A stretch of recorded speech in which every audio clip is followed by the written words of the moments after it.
if we're actually going to show up where we're, oh, what is going on here? Sometimes everything works and sometimes it doesn't, but okay, so we're good in one place. That's good. Let me make sure that we're good in the other place. Yes, we are. That's good. And then YouTube. Why isn't YouTube working? Might have to go back later and post it on YouTube.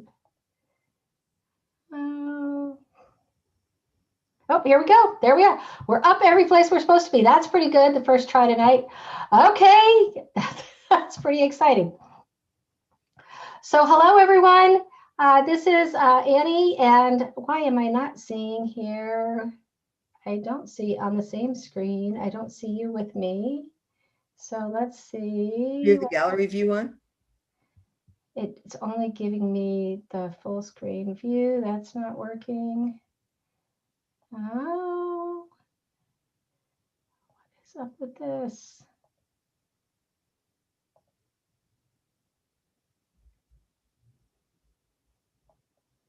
Okay, I'm going to spotlight you. So everybody should be able to see you. And we'll hope that if you're watching us on YouTube or Facebook, please put in the comments. Oh, there we go. Good. Yes. There we go. So I'm going to do this too. Sometimes this is more complicated than I think, but that's okay. So you are the person I want to spotlight, Sybil, and then everybody knows what I look like. So that's what we're going to do. So everybody, this is Annie Brock, President and CEO of the Leader Transition Institute. And I don't know what's working with the internet gremlins and Facebook and YouTube tonight. But at any rate, who you see is Sybil Solomon, and I'm really excited to have her as our guest tonight for our Leader Transition Institute training and coaching session. She is the founder of LifeWise Strategies and the creator of Money Habitudes, which is a financial assessment that we use in our program, Changing Focus, Moving from We to Me.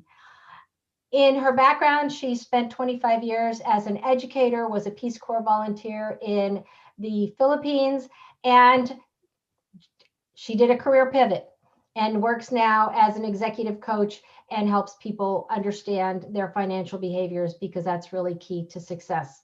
So tonight, Sybil is going to share with us some of the common questions that people have about money habitudes, some scenarios and how to work with it. And then hopefully you'll have some questions or comments that you'll put into the chat. And if you don't, then I have my own written. So without further ado, thank you so much, Sybil. I have to say that you're a great person to work with. Thank you for letting us use your Money Habitudes worksheet in our Changing Focus workbook. And welcome to our training and coaching session. Well, thank you. And it's a delight to be here. Would you all mind putting in which branch of the service you're from and where you're calling in from, just so we get a sense of that? So I wanted to share with you that when my husband left the Navy, he went into the Navy because he was going to flunk out of college. And it was during the draft, so he didn't want to be drafted. So he joined the Navy, but when he got out, he already knew that he wanted to go back to school to finish his degree. And he already knew the school that he was going to go to. So he got out, he stayed home for a few weeks, he went and did that and pretty much became a hermit and became a good student. When my brother got out of the Army, he had no idea. He had been drafted.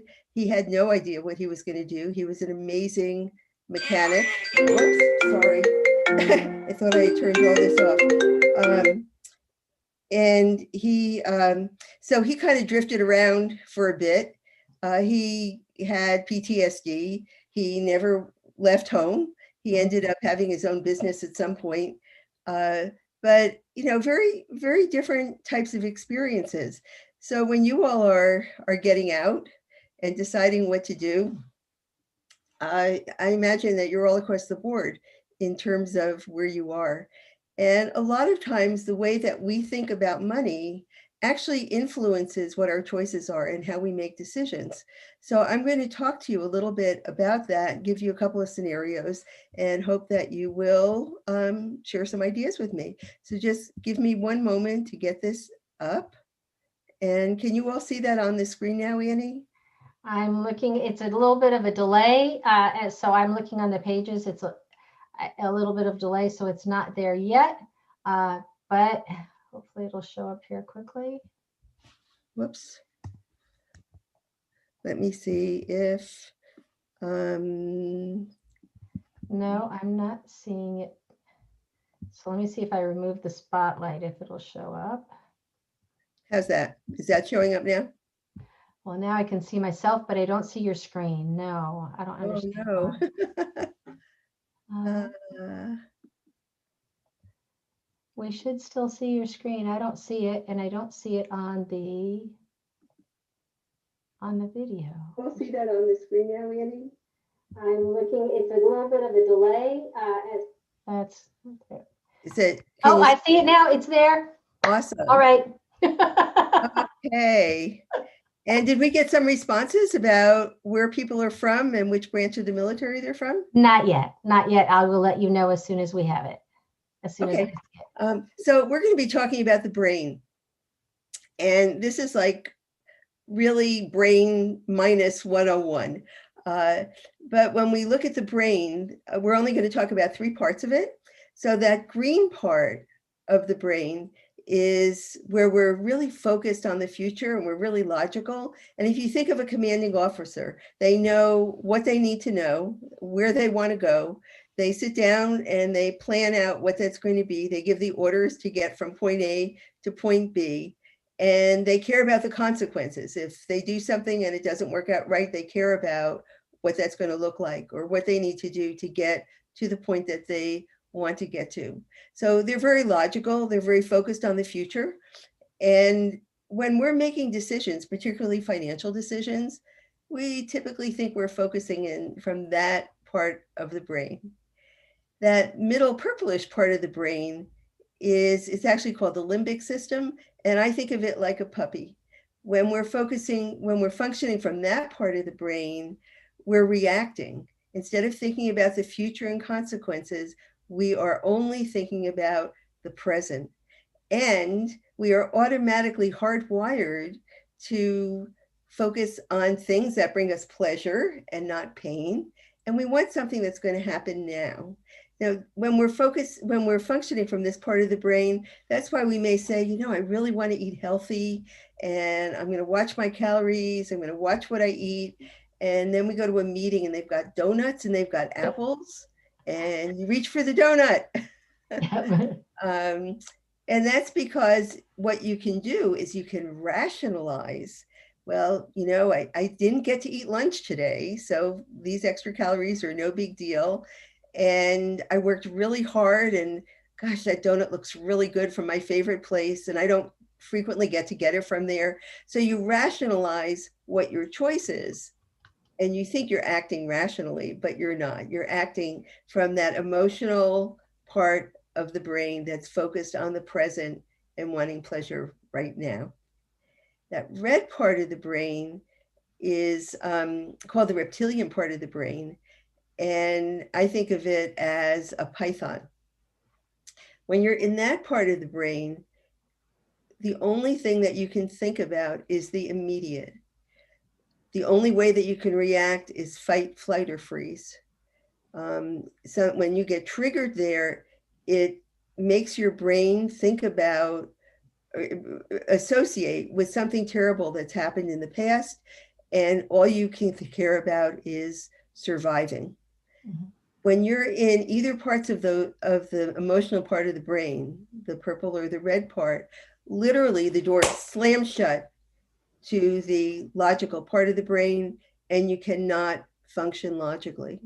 So one of the things that happens in military training is they teach you that when you're in a certain situation that you need to react, and you're trained to do that over and over and over again. So once you're in that situation, you are simply responding the way that you're supposed to respond. You're not reacting the way normally you would in a regular situation. So when we're talking about financial types of things, we want to think about what are the types of patterns of situations where you are, what you're doing, how you're feeling, when you react in ways that you're really proud of the decisions that you made. Mhm. And what are the ways that you react that you go, why did I do that? I knew better. And the next time you do it again, right? Um, because we're just patterned to do that. And our habits and attitudes from the past have trained us to react a certain way. If you can't predict situations where you're going to react where you don't, in ways that you don't want to, then you're not going to change, because you may logically know what you want to do, but once you're put in that situation, if you haven't practiced, if you haven't rehearsed, if you haven't prepared, you're just going to do what came naturally, and you won't do what you need to do. Anybody have any questions or comments Well, about I that? would tell you that not yet, not questions, but Naomi is on. She's in the Army and she is in Maryland. And then Dave and Regina are on with us. And Dave just retired from the Air Force and they are in New York. Ah, cool. So when people are in transition, then they are more in that reacting stage or the fight and flight, right? Because they're so under stress. Unless they have done a really good job preparing, but any little thing that takes them by surprise or goes unexpectedly can put them right into that purple part of the brain. If somebody's dealing with PTSD and something happens that somehow puts them in, they may go right into the red spot there and not deal with it. Or it doesn't even have to be military related. It may be that as a child that there was any kind of abuse or exposure to abuse, and the spouse says something, let's say in the family that they grew up in, that whenever the bills were being paid, there were fights, and sometimes those fights led to violence. So your spouse may just say something as simple as, gee, I see there's a charge here for $89. What was that for? And your spouse is only thinking, I put everything down in the spreadsheet. I don't know whether to put that under clothes or entertainment, but you hear that, and for wherever you're feeling right then, it puts you right back to when your parents would have terrible fights as soon as money came up, and you go right into that red part, and you might either lash out, or you might just kind of ignore it, like I never heard her say anything or him say anything, uh, or you might, just not really respond, do that fight or flight type of thing. So yes, anything can do that. So let's talk about some of the other things that can put you in the emotional part of your brain, Okay. and hopefully, oh, what happened here? Wait a minute. It's okay. I still see your screen, so that's good. Yeah, but we're not getting to where, there we go. Okay, so the first thing that's on there is halts. Some of you might be familiar with this because it's out in the universe, kind of. It stands for hungry, angry, lonely, tired, and scared. I Mm. was doing some work with AA, and it actually comes from AA, but they have halt. They don't have the S for scared.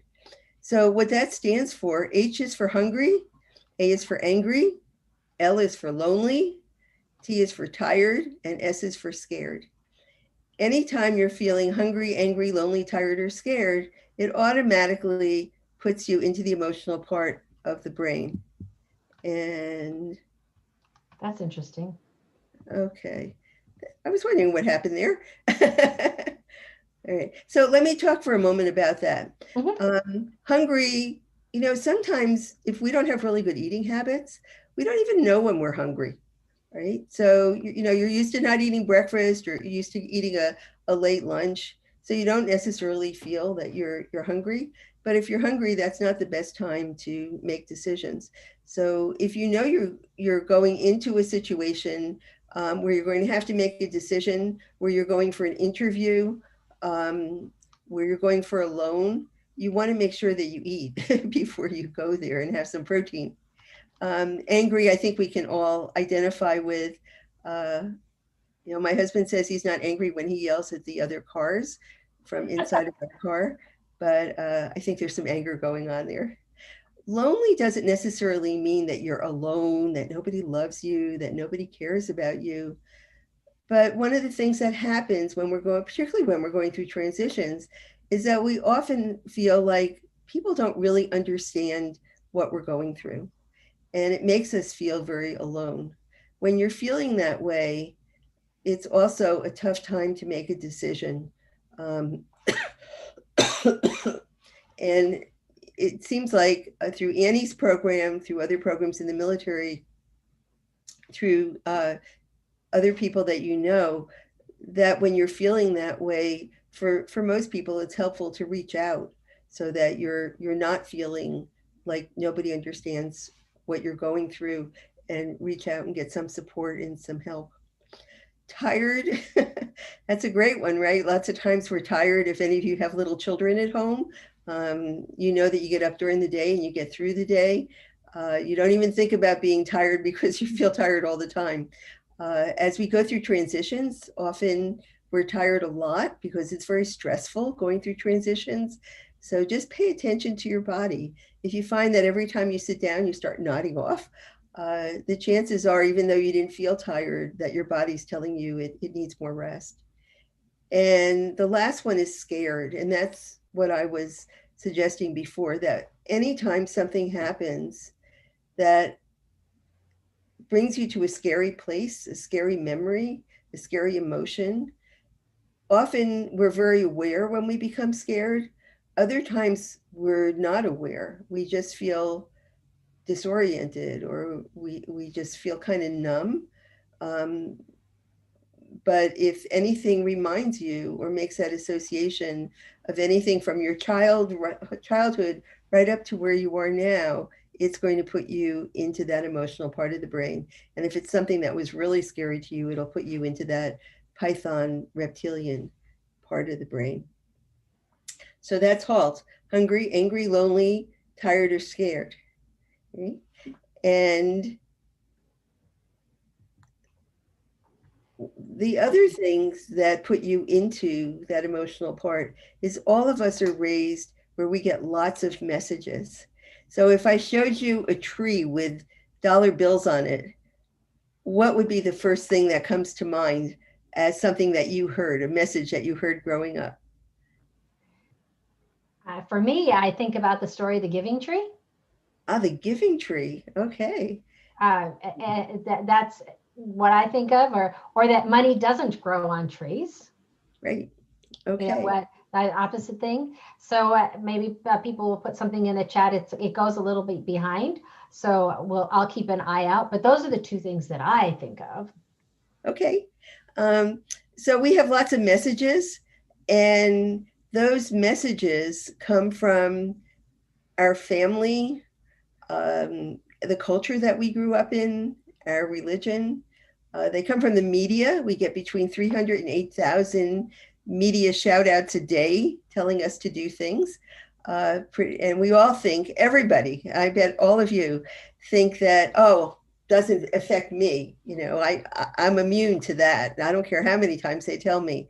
But in spite of that, what the research on the brain has shown us is that if you see and hear something 7 times, that it starts making an imprint on your brain, and you start wondering, well, could that be true? Maybe I do need that. Maybe if I got that exerciser, I'll get myself in shape. And you don't think that the first time or two, but by the time you've seen it 7 times, 10 times, you're considering whether or not you need to buy that. So when you take all of these messages that we've gotten and they're in your head, what you have is a habitude. Those messages lead you to have attitudes and habits. So the attitude is what do you think when something automatically happens? So for example, let's say that you have a friend, and your friend says, can you lend me $500 to fix my car? So for some people, their attitude is, if I'm able to help somebody and they need help, I'm going to do that. And their habit then is, yeah, they write out a check or they go to the bank, get some money and give it to them. For other people, their thought is, you need to pull yourself up by your bootstraps and you need to be responsible. And if they feel like that, then when somebody asks them for money or a charity asks them to give, their response is no, automatically, and they don't reach to give them money, and they don't extend themselves that way. So it's your habit and your attitude, and those are so firmly planted in our brain that lots of times we're not even conscious of it. So when I did the research, what I saw is that we typically have six different pieces, six different habitudes, patterns of habits and attitudes that influence the way that we think. And um, here's what they are. The first one is security. And the message in your head is money helps you feel safe and secure. Well, money is also a metaphor for other things. So for people who really value security, they may value being in control. And unless they're in control, they don't feel safe. They don't feel secure. For some people, to be safe and secure financially, it means no debt, no mortgage, no car payments, no credit card bills. For other people, it means, well, if I can pay my credit card minimum every month, I'm okay. And if I can pay my utility bills, my mortgage, my rent, I'm okay. So you can see where for people to define security, they may experience that emotionally in very different ways. For planning, when people get money, they already have an idea in their head of what they want to do with it. For some people, it might be paying off a bill. For other people, it may be, gee, the next time I get money, I'm going to go out and splurge. I haven't done anything really exciting, but there's that plan in their head. Doesn't mean it's a good plan or a bad plan financially, but they already have an idea of what they're going to do with money when they get it. So you see that when people get their tax return, some people use that to go out and splurge, to take a trip, to pay off bills. Some people just put it in the bank and it becomes untouchable. We all have very different types of plans. Status is that you want to create a positive image. And the message in your head when you get money is, what can I do to look good? And looking good means different things to different people. For some people, it means they want to fit in.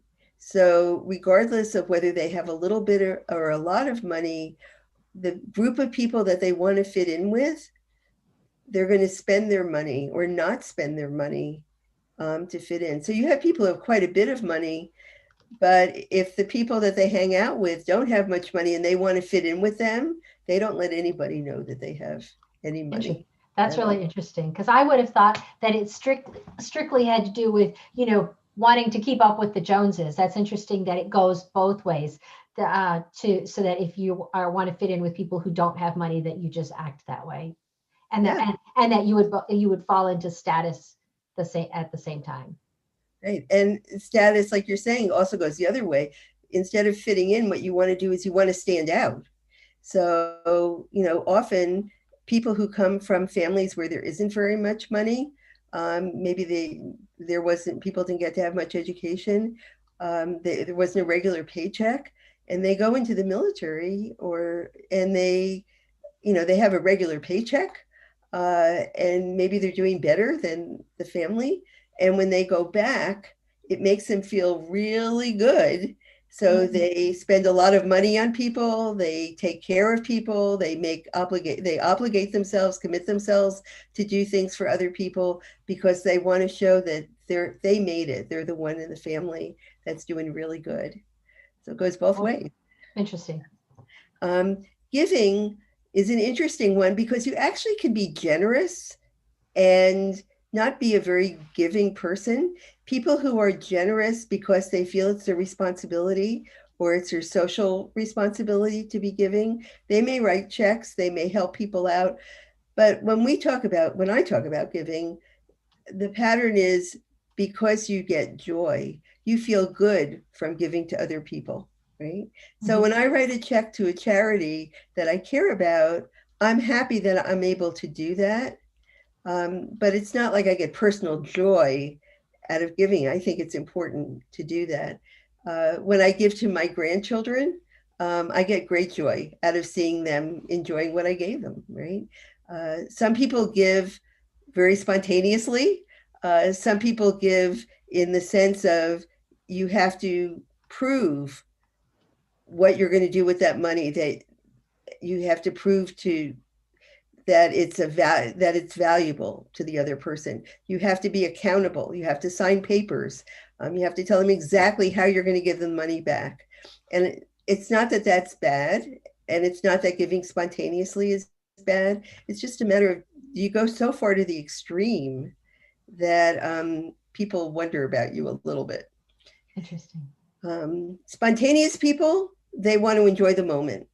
And a lot of times we think about spontaneous people as being irresponsible. We need spontaneous people. We need people to shake us up and get us out of our rut. And it's only a problem if in terms of money, if they spontaneously spend money that they don't have, and they spontaneously spend money on things that actually are a waste of money and they're not going to get any joy out of. But being spontaneous and enjoying the moment is definitely something we all should incorporate. And carefree, money's simply not a priority. And in some ways, the military kind of reinforces that uh, because so many things are taken care of that you don't have to plan for, you don't have to think about. Particularly if you're in a relationship with somebody and they take care of the money, it could be a little easier sometimes to be carefree around the money and just not necessarily know how much money you have, where your money is, how it's being used. Uh, you just don't know. So, anything else in the chat that we should address, Annie? Nope, not yet. Dave and Regina said that when you were talking about the dollar bills and things hanging on a tree, that both of them at the same time said that money doesn't grow on trees. So I'm not sure. I can't see the chat, so I'm not sure how this will work. But here's the situation. When they got married, Jennifer was 19 and Joe was 20. I can't see it. And in the army, she gave up her job at her apartment so they could be together.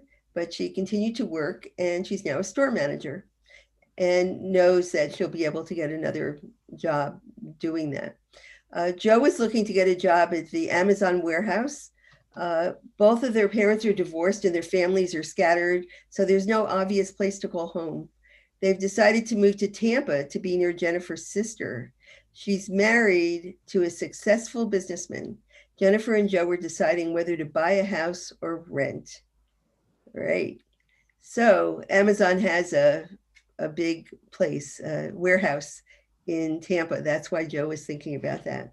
Mhm. So what do you think, folks? Do you think that they would be better off buying or renting?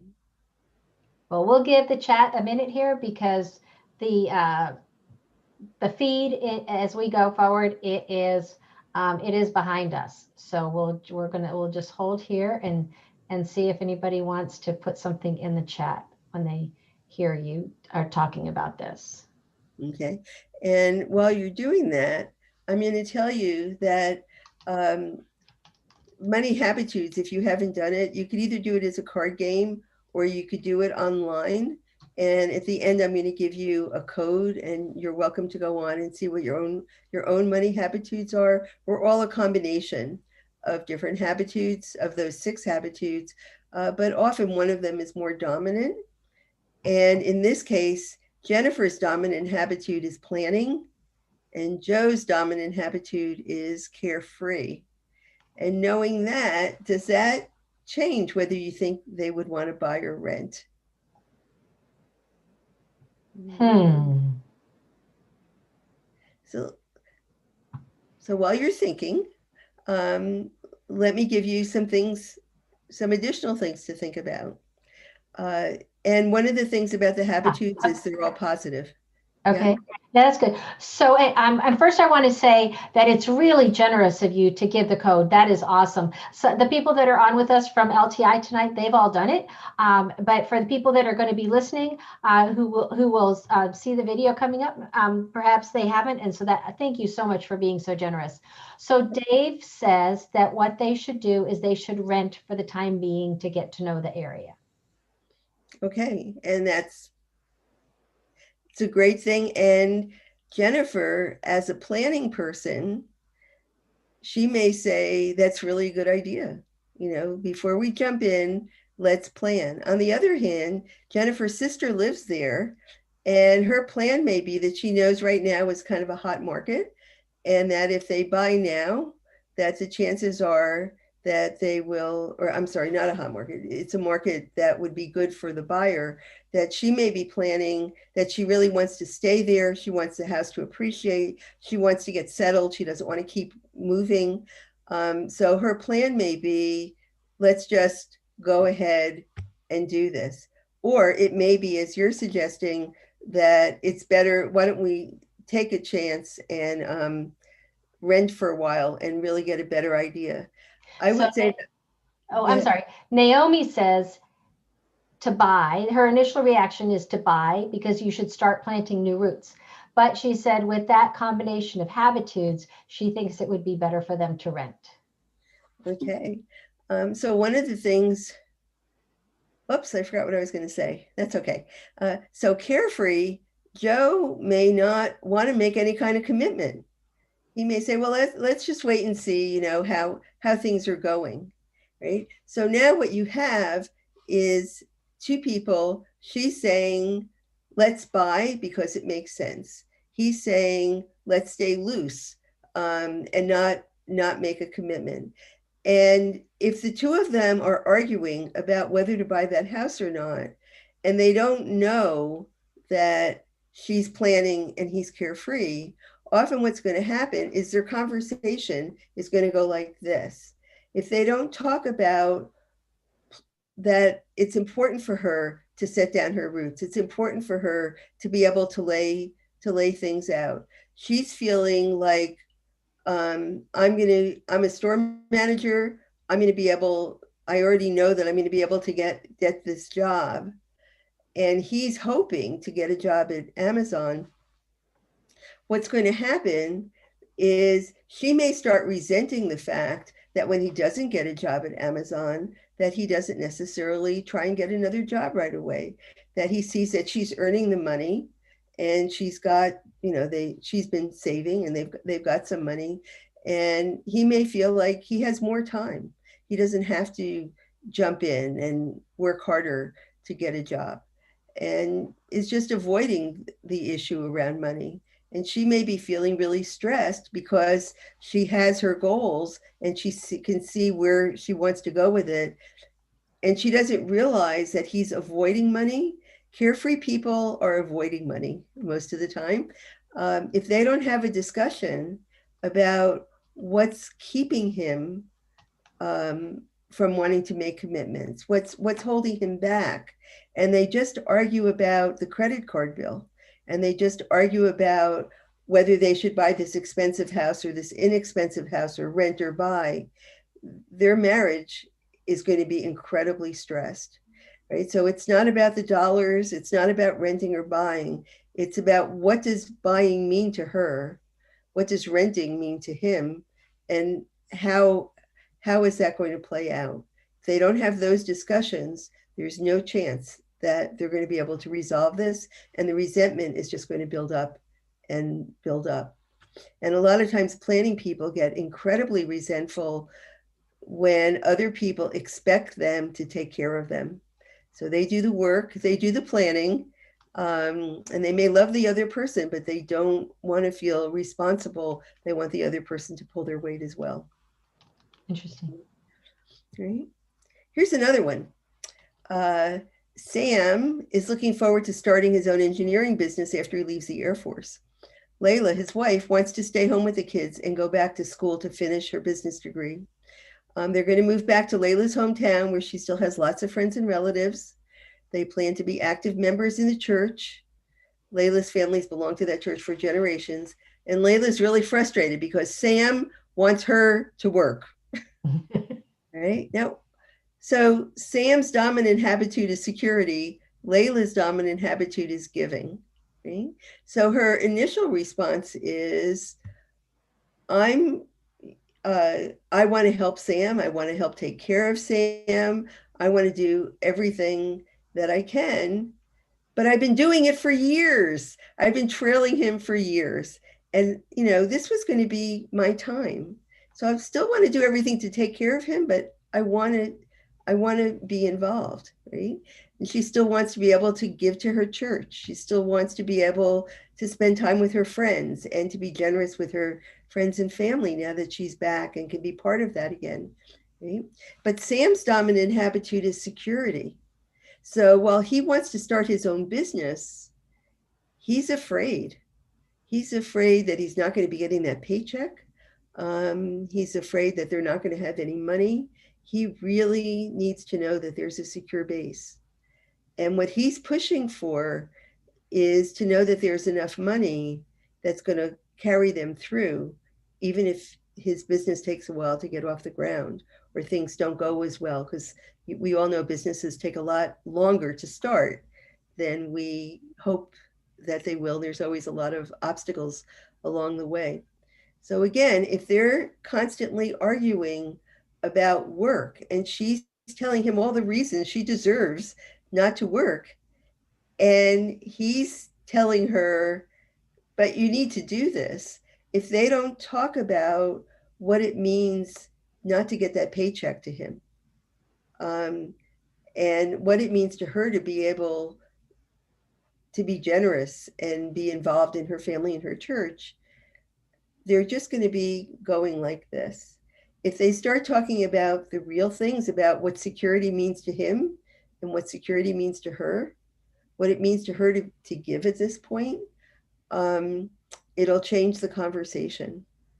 And in this situation, what happened is that Sam decided they decided together that in fact, uh, although he really wanted to start this business out right away, instead he was going to take an engineering position in the town where they were going to be living, and he was going to save like crazy, and she was going to help save like crazy.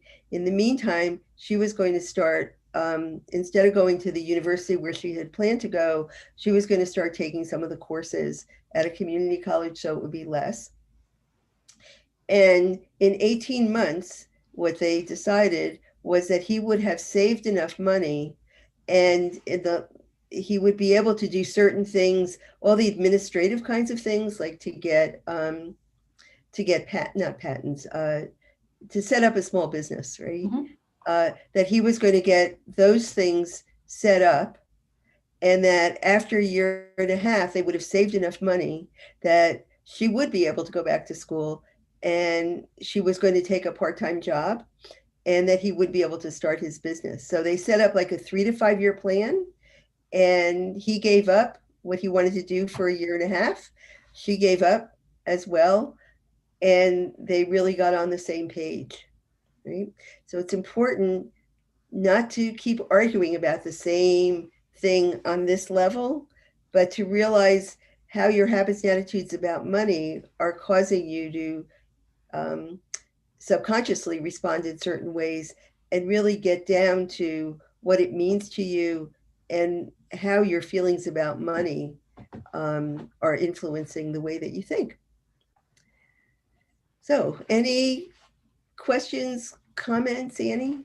So I want to go. I think what you're saying is very interesting. So what I think is really important then is it's important for people to know what their money habitudes are, what they're prone to.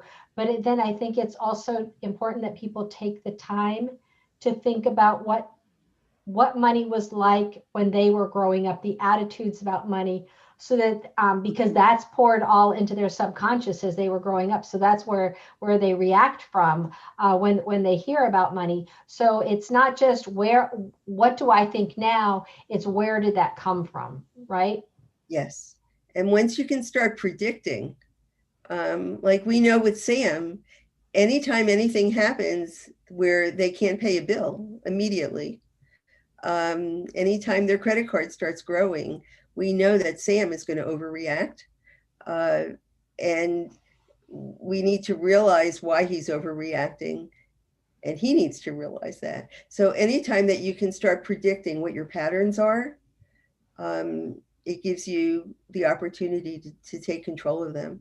For Layla, her pattern of giving comes from a childhood where she was raised in the South, and she was raised where good girls always put their best face forward, and that you never admit that you are having problems, and you always look good.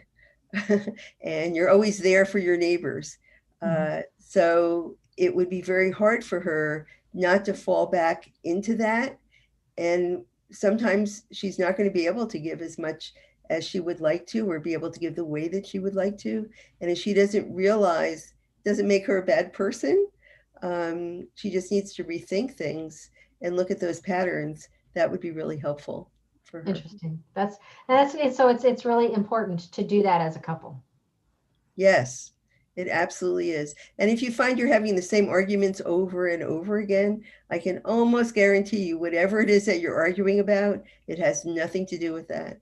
It has to do with the messages in your brain. And often they do have to do with money, because money represents power, control, security, love, status, you name it. It gets all so wrapped up in our heads. And if we don't start dealing with those things, our need for love, our fear of rejection, that money often is very tied into, if we don't have those conversations and realize how that plays in, and we just keep arguing about the same thing over and over, the chances are pretty slim that we're going to get out of it. So when people say that most marriages end, that money is the number one cause of conflict in relationships and the cause of most divorces, I'll tell you, it is rarely ever about money. It's about what money represents to each person. And until they have those discussions, it's just not good. The number of times you argue about money in a month is a really good indicator of divorce or not divorce. Interesting. So, yeah. Do we still have a few minutes to talk Oh, about yes. the Sure. other? Okay. So we'll get to that in a minute. So one of the things that I wanted to go back to was, on the surface, people can look very much alike, but what motivates them is very different. So I quickly want to give you where that would happen with money habitudes. People who have a lot of security and planning, both of them may care about saving. Both of them may care about having a plan. So on the surface, they may look very much alike. The difference is that with security, if somebody really has issues around security, and security has become a really big issue. If you think of Scrooge in Donald Duck, it doesn't matter how much money he has, there's this emptiness inside. And as a result, he doesn't save money for the future. He doesn't save money for retirement. He doesn't save money for education or for his children or his house. He only saves money because he will never have enough, right? So for people whose security is very important to an extreme, they don't know when they have enough, and they can't enjoy money. They can't trust people around money. They just have to keep holding on to as much of it as possible, right? Now, planning, that's not necessarily true. People who are planners, it doesn't mean they have good plans or bad plans. It doesn't necessarily mean that they're even planning for retirement or to have money for an emergency. But in their head, they have a Maserati in their head. or they have a big house, or they have certain vacations, or they have a certain way that they want to live, or there's only one kind of dog that they want, and that dog costs $10,000, right? So they have a plan. And when they get money, they like to put that money towards the plan. Um, may not have anything to do with security at all. That's interesting. Status and giving. Yeah, status and giving, people go, oh no, that can't be connected, but they are connected. If you look at two people on the surface, both of them may be generous. Both of them may care about giving to other people. The difference is the status person has something behind it. They're giving because, again, they either want to fit in or they want to stand out. They're, and often when we think about status, we think about it in the worst sense of where people are manipulative and where they're superficial. So yes, for some people, they really cozy up to the boss's daughter because they want to make a good impression on the boss, or they marry the boss's daughter because they want the boss's money, right? Or they take people out to lunch because they want to influence them in some way that's important to them. So status, there's something else going on there, fitting in, standing out, or influencing people to manipulate them to make you feel good, to get you what you want, right? Giving, that another person may also take people out to lunch, may be very generous, but for giving people, they don't have an ulterior motive. If somebody needs help, they want to give it. They get joy from doing that. So you want to be thinking about that. Sometimes for giving, though, if you give too much to people who don't necessarily need it or want it, what happens is you start becoming enabling. And one thing I'll warn you all about if you're in a relationship, that when you go through a transition where one person is not working and the other person is really helping out and giving and loving and caring as much as possible, sometimes the message that your partner gets is that you really don't think that they can do it, or you enable them in a way that they don't really feel that they're needed. And as a result, it takes away their initiative to do it. So I've been through that. It's a hard balancing act to know where being supportive ends and where enabling and actually hurting the other person begins. But maybe if you're aware of it, it'll help you navigate those grounds. Right? Spontaneous and carefree. Anytime you see somebody who seems to be pretty irresponsible when it comes to money, they seem to be overdoing it. They don't know where their money is. They don't know where their money goes. They just kind of jump in and say, oh yeah, let's do that. They, again, on the surface, they look the same. But if you're trying to help them manage their money better and be more responsible, the spontaneous person usually knows that they're screwing up. Or if they don't know it in the moment, they know it afterwards. And they feel guilty about that, right? They tend to just jump in. And the way that our brains work, if something gets triggered, all the chemistry takes over. So if you get one message from your brain that says, remember, you talked about going out and having a nice dinner, not during COVID, at a restaurant, and that's like your big night to splurge once a week. Then on Wednesday, when you decide, oh no, I really want to go out to dinner tonight too, what's a spontaneous, what happens is something triggers in your brain and the chemicals start flowing and you kind of almost lose control. It's like you can't help yourself again once you get into that spot in that middle part of the brain. And so the spontaneous people need to put things in place once they look at their patterns that stop them from getting in that place to begin with. You don't want them to have to get there and then say, oh no, wait, I'm not going to do that. It's much easier for them just to totally avoid the situation than to get caught up into it, right? But they typically they kind of know what they want. They know what they should and shouldn't do, but they get caught up in the moment and they just can't control all the chemicals that go on in the brain. The carefree person might look the same on the outside, but it's totally different. The carefree person is avoiding money. They don't necessarily know what they want. They don't necessarily have any idea what they have, again, like where their money is. Um, they don't know how much they owe on their credit card. If they do, it's like a magic number. Oh, well, I can never pay that off. They just, put it in the desk drawer and don't look at it again. So the carefree person really needs the support there. Excuse me. One other thing that's important with carefree is that often they let other people take control of their money. And it might look okay initially because the other person they like doing the checkbook and they like paying the bills, and that's something they just do quite naturally. So it might look on the surface that that's great, it works out. The difference is that in a good relationship where one person is handling the money, they make sure that it's very easy for the other person, and the other person knows where to go to know where the codes are, let them know how much money is coming in, how much money is going out, how they pay certain bills, so that the carefree person doesn't become vulnerable.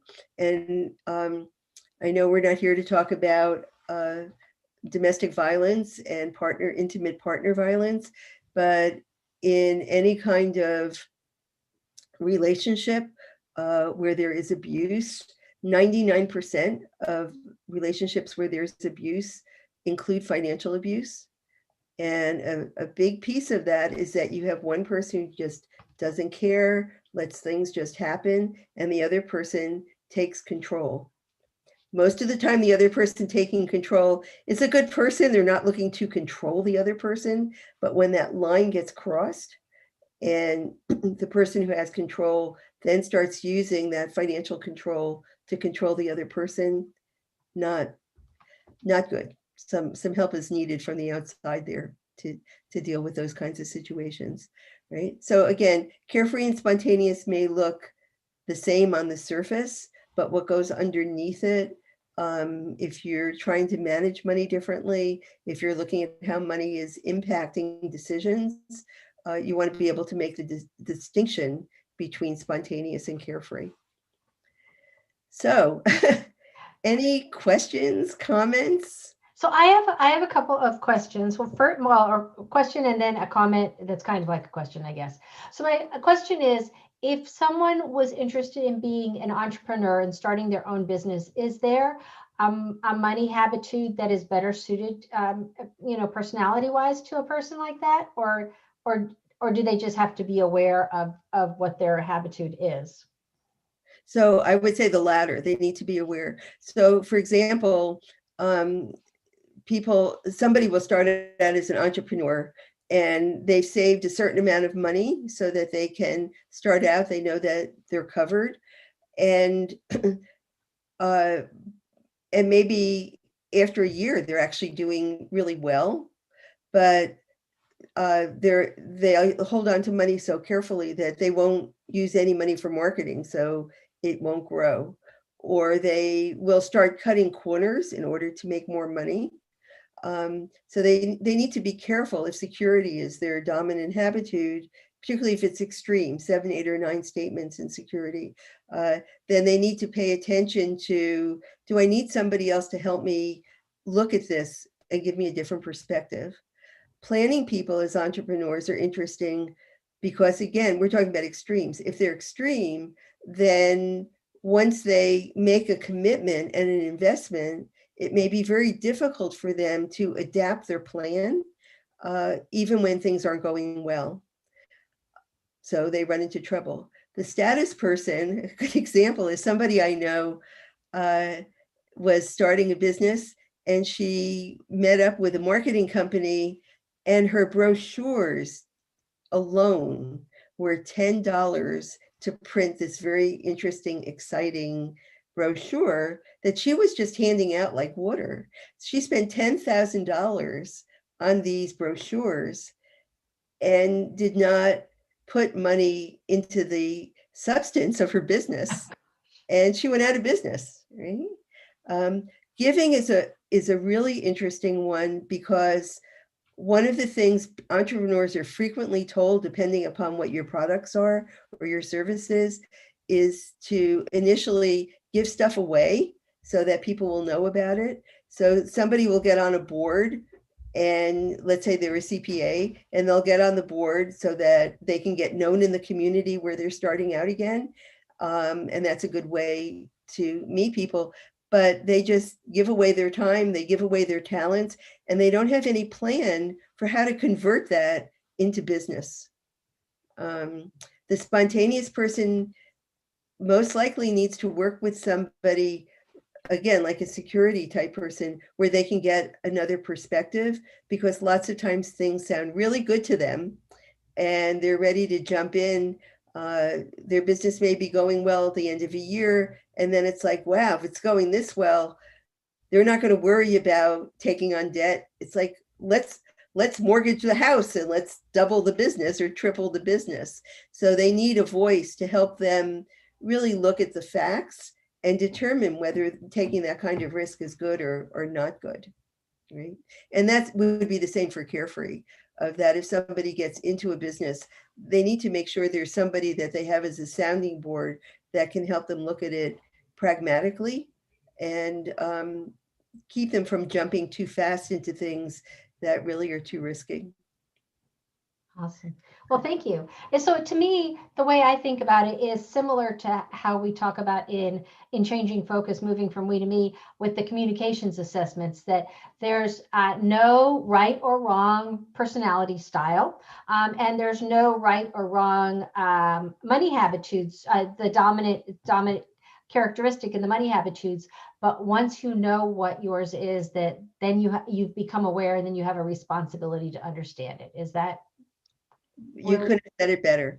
Yeah. And if you're working, if you're in a couple, one of the things you'll frequently see when you look at money habitudes is that they're either very much alike, which has its upside and downside, and often they're very different. And the issue is that lots of times when they're different, that there's a lot of conflict. And again, people are talking like this, but when you actually see the money habitudes and you see how they fit together, what you see more often than not is they're balancing each other.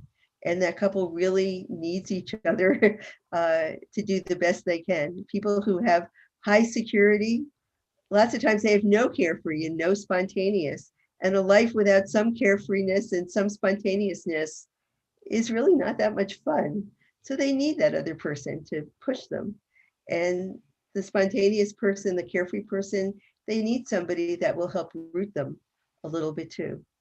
So absolutely, no right or wrong. It's a matter of balance. And if you're with another person, how you help balance each other and keep talking about the real stuff. Awesome. Well, thank you so much, Sybil, for your time. I can't tell you how much I appreciate it. I've learned listening to you, and I know that our participants tonight on in the chat have. So I thank you so much for your time, and we appreciate everything that you do to serve military people, because I know that you also, separately from us, also work with the military community. So thank you very much for that. So I'm going to put the link to Sybil's to the website here into the chat, and to make it easy for everybody. And then I'm going to put the code in there so you can copy and paste it. And this is if you haven't yet done a money habitudes assessment. And if you're part of my tribe, feel free to ask me for a code, and I will give you one of ours. And Regina from New York, Sybil says thank you. She appreciated your time tonight. Thank you so much. Thank you. You all have a happy Thanksgiving, and mind your money habitudes, and you'll have a great life. Thank you so much. And everybody, I agree too. Have a great Thanksgiving. Be safe, Stay healthy, wear your mask, wash your hands, social distance, all that stuff. And we'll see you back here on our feeds on December 22nd. And we're going to talk about just a refresher on how to have a less stressful holiday. Let's make the end of December a stress-free time to the best of our ability. So be safe until then. Thanks for joining us tonight. Bye-bye. Bye.